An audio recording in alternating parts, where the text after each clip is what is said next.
I'm Norcott-Mahany. I am your instructor for Classical Mythology, Humanities 155. I thought I would take a little bit of time just to say hello. You can hear my voice, you can see my face. Sometimes that's helpful. Certainly the face-to-face class has to put up with it every, once a week. So, again, hello, welcome to the class. I've been doing classical mythology stuff for almost my entire life. I mean, I've been doing it for close on 50 years. I've been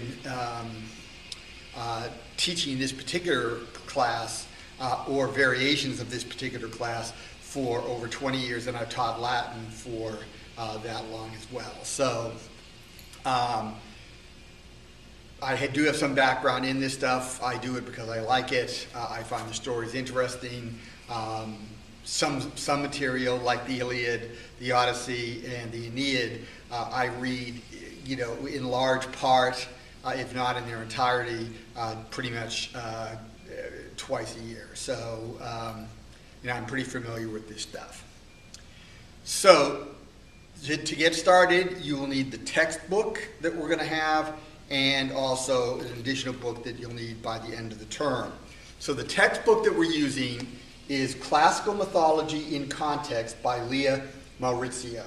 This book has Athena's head right on the cover, so it's easy to find. There are plenty of copies in the bookstore. You can also get copies on Amazon and other online booksellers. You can look for textbooks for rent and look up the book there as well. Make sure that you have it rented through the second week of December when the last exam is, so that you have it, to get through your exams if you rent it. This is my first year using this particular book. Like all the textbooks, it's got pluses and minuses. The big plus on this book is that it's got lots of background information as far as how scholars look at myth. The other books mention that stuff in chapter 1, and then they don't really revisit it. This book actually, each chapter has some, modern critical approach to myth. So I think I like the fact that, you've got that background. So that's the chief reason. The book is also fewer pages than some of the texts that I've used, which I think is also good. Sometimes you can get overwhelmed. It's got a nice balance of art and myth. I like that as well. So at any rate, it's Lisa Maurizio's Classical Mythology in Context. So make sure you get that book. The other book that you will be doing at the very end of the term, but of course you can get started earlier, is the Essential Aeneid, translated by Stanley Lombardo. So the Aeneid is about, this is about a little, maybe close on 2/3, maybe 65% or so of the Aeneid is in here. So it is, some stuff is cut. That stuff is you're given a summary of anything that is cut.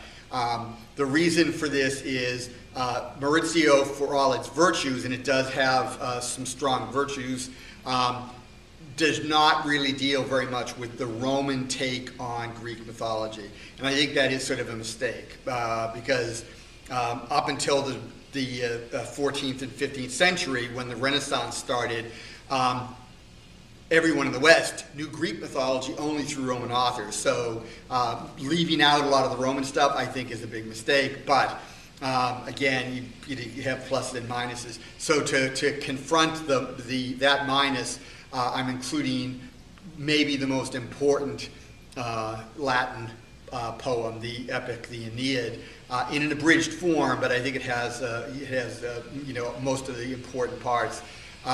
Lombardo does a really good job with the translation. Virgil's style is sort of plain, it's very compact, and it's powerful. And Lombardo, one of his strengths as a poet is he's very good at sort of compacting language. So I think you'll enjoy it. I think it's sort of a fun read. I think it actually captures some of the spirit of Virgil. And this way you'll have some chance to actually see a substantial work in its entirety that is not a Greek work. One final thing, we are not using in my class this year Desire to Learn. The decision was made that we are going to be moving to Canvas. This year is like the trial year. Next year we're going there for sure. I was already going to change my textbook, and so I decided I was just going to take the jump. I wasn't going to build a class in Desire to Learn and then transfer it. So we're going directly into Canvas.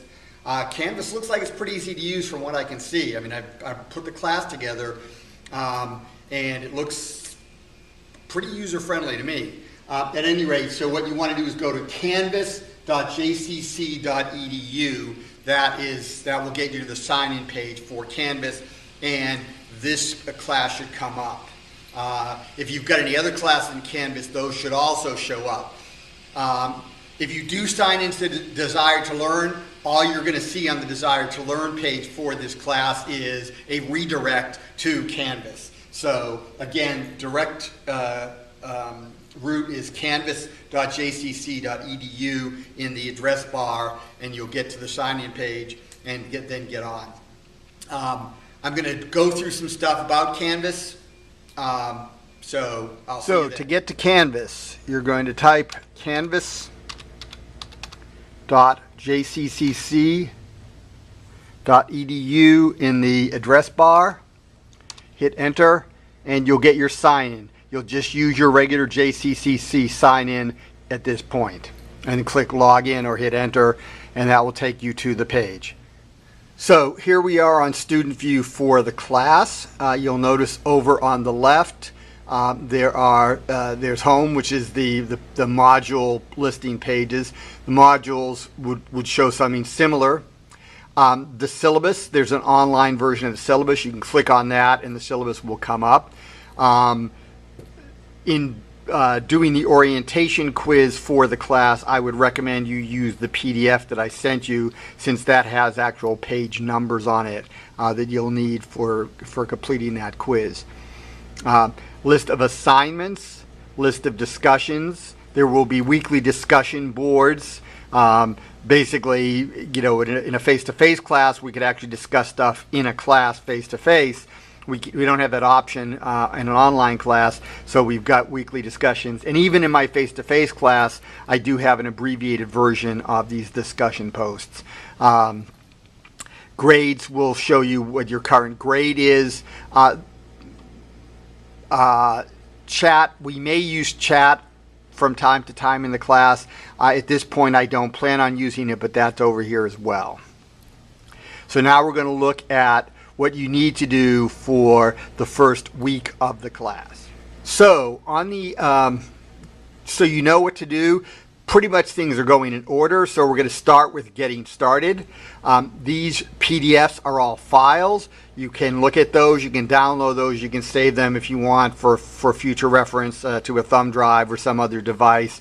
The first two assignments are the class introductions and the orientation quiz. So let's look at the class introductions. So we're going to click on that, and what's going to happen is notice that it's locked. What would happen is were this open, what you would do is there'd be a thing here that would discuss what you're supposed to do. What you're supposed to do in the class introductions is write a paragraph about yourself. Have 3 main points about yourself at least. You'll post that, then you'll reply to 1 or 2 students welcoming them to the class. And that's all that you need to do. So to get the full 20 points, you just need to do that. If you only post your own introduction and don't respond to other students, you'll only get 15 out of 20 points. This is an easy 20 points. I would advise you to go for it. It is due on the 25th. That is a week from this coming Friday. So it's right at the end of that first week. So don't waste time doing that. You don't need the book. You don't need anything really except just to go on and say a few things about yourself. All right, so there'll be a discussion, then there'll be a thing that'll say reply. So if you hit reply there, that's to my main introduction, and then you make your post. Then if you are replying to students, fellow students, there'll be a reply button for, following each of those, and then you can just click on that, and then that will list on their post. Okay, so that's the class introductions. I'm going to go back to home to look at quiz. The orientation quiz, you click on that, and again, the quiz is locked. What would happen at this point is it would say start quiz. There'd be a button and you click that. It's 20 questions. It's based primarily on the syllabus and information that's contained in the syllabus. So make sure you have your syllabus there. Take the quiz. It's an untimed quiz. If you don't get a 20 out of 20, you can retake the quiz. It's also due on the 25th. So if you wait till the 25th at the last minute, you may only have one shot. Again, it's really silly to get a 0 on the orientation quiz. I mean, get some points on the board. And my advice would be don't settle for anything under an 18, which would be the bottom end of an A for this. Because these are points that later might help you if you're borderline. I'm going to go back to home one more time for the third assignment, and that is, so for Chapter 1, all there is the PDF of a PowerPoint based on Chapter 1.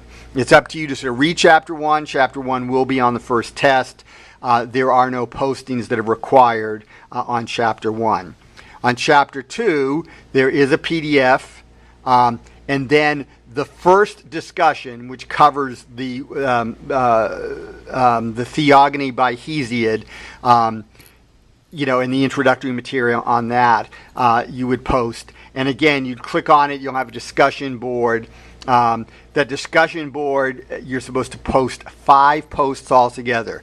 3 posts of your own, and then reply to 2 fellow students. Now, in posting, my recommendation is if you read, say you only read for 20 minutes, what did you learn out of that 20-minute read? Post something. Okay, and then you read another 20 minutes. What did you learn? Post something. Okay, so don't, in other words, wait till you finish the chapter to do your posts. Just read and post if you can. That way you'll get your 3 posts up there, and then of course you can reply to fellow students. You won't see fellow students posting until you post at least one time. So make sure you do that. The earlier you do that, the better. Now that's due on a week from this coming Sunday. And that's when the discussions will be done. Other stuff in Chapter 2 is going to be due after Labor Day, and so that's listed here. One last thing I want to point out on this Chapter 2 is that I have my reading of the Theogony by Hesiod translated by West. So this is the one that's in the book. I've basically read it. It's fairly long. In fact, you've got, I think, about 800 lines out of an 1,100 line poem. So you've got most of the poem. So I'm reading it aloud. And I recorded it, and then you've got these files here. They're MP3 files that you can upload and play on an MP3 player or on an iPod. There's also a section from Genesis later in Chapter 2 where I've also got that recorded. And you'll see these at the end of each chapter.